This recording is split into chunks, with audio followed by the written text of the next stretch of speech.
तो देखते हैं अब ये क्वेश्चन कैसे करेंगे। तो तुमने गौर करा होगा इस क्वेश्चन के अंदर जो प्राइस है वो 10 से कितने रुपए हो गया है, 12 रुपए। मतलब पहले वाला जो प्राइस था, मतलब कि हमारा जो P1 था, P1 कितना था, 10। पहले था प्राइस 10 रुपए और वो प्राइस बढ़कर कितना हो गया है, 12 हो गया है, जिसको मैंने किससे दिखा दिया, P2 से। अब हो गया है 12 रुपए। अब ये कह रहा है it's quantity demanded falls by 20%।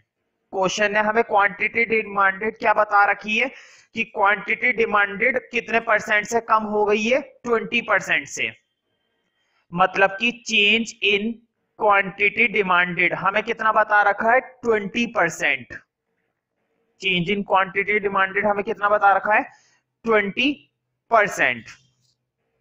और सबसे बड़ी बात, कमाल की बात यह है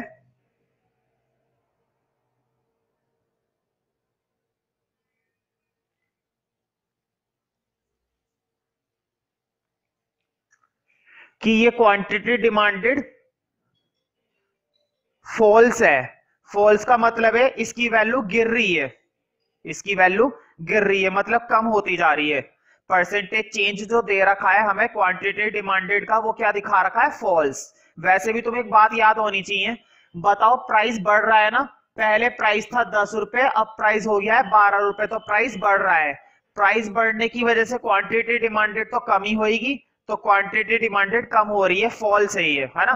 क्वेश्चन ने देखो लिख भी रखा था फॉल्स, यानी कि रिड्यूस हो रही है। तो एक काम और करना, इस पे एक छोटा सा माइनस का साइन जरूर लगा देना, बिना माइनस के साइन के गलत होने के चांसेस तुम्हारे बढ़ जाएंगे। वैसे कोई दिक्कत वाली बात नहीं है, क्योंकि वो फॉल्स हो रहा था, मतलब वो गिर रहा था, इसलिए हमने माइनस का साइन लगा दिया, बाकी और कोई रीजन नहीं है इसके पीछे, ठीक है। खैर, सबसे पहले अब आगे देखते हैं क्या है, calculate its price elasticity of demand. Question ने हमसे बोला है कैलकुलेट करो प्राइस इलास्टिसिटी ऑफ डिमांड। इस क्वेश्चन के अंदर दो पार्ट जोड़ रखे हैं, पहले तो यहां तक कर लेते हैं। क्वेश्चन ने हमसे क्या बोला है, calculates it's price elasticity of demand. तो पहले तो मैं यहां तक का क्वेश्चन कर रहा हूं, मतलब मैं पहले इलास्टिसिटी निकाल रहा हूं, आगे का तब पढ़ेंगे जब करेंगे, पहले इतना करते हैं। तो मैं मालूम होगा इलास्टिसिटी ऑफ डिमांड का फॉर्मूला होता है percentage change in quantity demanded ऊपर और percentage change in quantity in price नीचे। मतलब प्राइस के अंदर जो चेंज होता है वो तो आता है नीचे, और क्वांटिटी के अंदर जो चेंज होता है वो चेंज आता है ऊपर। हाँ, percentage change in quantity demanded, मुझे बताओ percentage change in quantity demanded तो हमें दे रखा है 20%। कितना दे रखा है, 20% दे रखा है, लेकिन परसेंटेज चेंज इन प्राइस हमें नहीं दिया। कोई बात नहीं, परसेंटेज चेंज इन प्राइस नहीं दिया तो वो हम खुद निकाल लेंगे। देखो, तुम लोग भी नोट कर सकते हो, मैं तुम्हें साइड में नोट करके दिखा रहा हूं परसेंटेज चेंज इन प्राइस कैसे निकालते हैं। देखो, percentage change in price, new price minus old price upon में ओल्ड प्राइस इनटू में 100, ये होता है formula. P2 minus P1 upon में P1, क्या होता है फॉर्मूला, बहुत ही सिंपल सा फॉर्मूला है, P2 माइनस P1 अपॉन में P1 इनटू में 100। अब मुझे बताओ पहले प्राइस और नया वाला प्राइस, P1 कितना था 10 और P2 कितना था 12। बताओ प्राइस है 10 रुपए और प्राइस हो गया 10 से 12, तो P2 माइनस P1 करना है, तो 12 में से 10, है ना। देखो इधर 12 माइनस 10 अपॉन में पुराना प्राइस 10 इनटू में 100। बताओ 12 में से 10 गए, 2 बचेंगे, तो 2 अपॉन में 10 इनटू में 100। हाँ, इससे ये गया, तो 2 इंटू 20, 20%। 2 into 20 that is 20%। हाँ, अब वो हमारा निकल आया।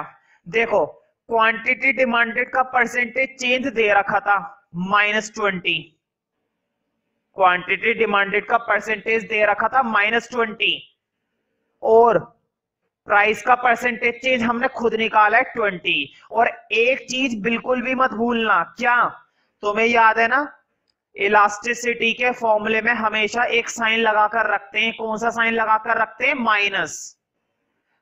इलास्टिसिटी के फॉर्मूले में हमेशा कौन सा साइन लगाकर चलते हैं, माइनस। तो देखो यहां पर भी माइनस का साइन चल रहा है, यहां पर भी माइनस का साइन चल रहा है। देखो जब एक माइनस फॉर्मूले का और एक माइनस पहले से ही है तो माइनस माइनस क्या हो जाएंगे प्लस, और 20 से 20 काट दिया जाएगा, तो इलास्टिसिटी किसके बराबर आ जाएगी 1 के। Elasticity will be equal to 1। तो इलास्टिसिटी हम किसके बराबर रखेंगे 1 के। तो यहां तक तो क्वेश्चन ने हमसे पूछी थी इलास्टिसिटी, इलास्टिसिटी तो खैर मैंने निकाल दी। हाँ अब इलास्टिसिटी तो हमने 1 निकाल लिए, इसके बाद क्वेश्चन ने एक चीज और पूछी है इसी के अंदर।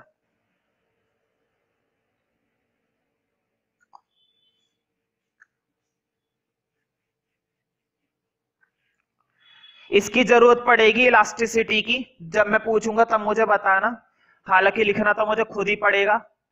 इलास्टिसिटी कितनी दे रखी है 1। देखो आगे क्या है, how much would be percentage change in quantity demanded. इस बार वो हमसे परसेंटेज चेंज पूछ रहा है क्वांटिटी डिमांडेड का। हाउ मच लिखा हुआ है ना, ये कह रहा है कितना चेंज हो जाएगा क्वांटिटी डिमांडेड में if it's price rises from 10 to 13, अगर प्राइस 10 से 13 हो जाए। देखो बोर्ड पे अब उसने इस क्वेश्चन को आगे बढ़ा दिया।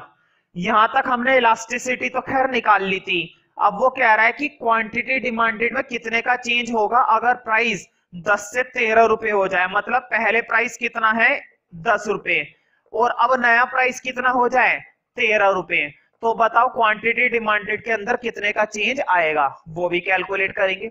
फिर से देखो फॉर्मूला फोकस करो, बस फॉर्मूले का खेल है और कुछ भी नहीं है।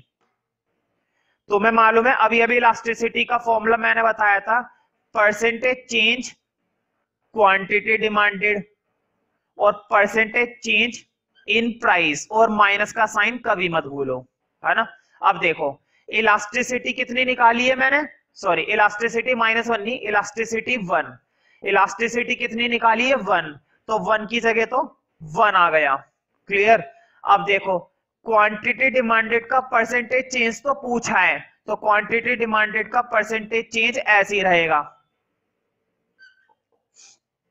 लेकिन प्राइस का परसेंटेज चेंज तो तुम खुद डाल सकते हो ना बोर्ड पे। देखो परसेंटेज चेंज प्राइस का तुम्हें नीचे डालना है, अब प्राइस का परसेंटेज चेंज तुम्हें फिर से बनाना पड़ेगा। अब ये भी मैंने तुम्हें फॉर्मूला बताया था भाई, देखो P2 माइनस P1 अपॉन में P1 इंटू में 100, ये होता है ना परसेंटेज चेंज प्राइस का निकालने का।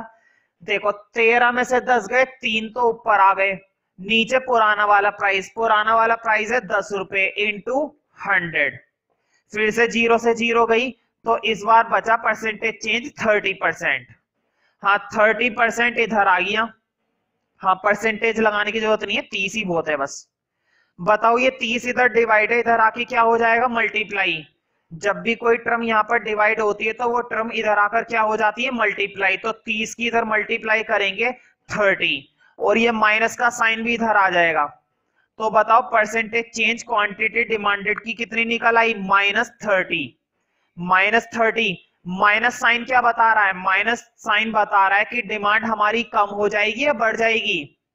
जब भी परसेंटेज के आगे माइनस का साइन है इसका मतलब डिमांड डिक्रीज कर रही है, जब भी परसेंटेज के आगे प्लस का साइन है इसका मतलब हमारी डिमांड बढ़ रही है। समझ रहे हो ना, माइनस का साइन इंडिकेट कर रहा है कि क्वांटिटी डिमांडेड रिड्यूस हो रही है, क्वांटिटी डिमांडेड रिड्यूस हो रही है। तो लिख लो देयरफॉर डिमांड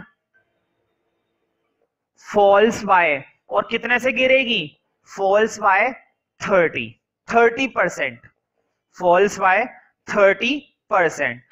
तो ये क्वेश्चन तुम्हारा एग्जाम में आया हुआ क्वेश्चन है, इंपॉर्टेंट क्वेश्चन है, तो तुम्हें इसको ध्यान से करना ही चाहिए।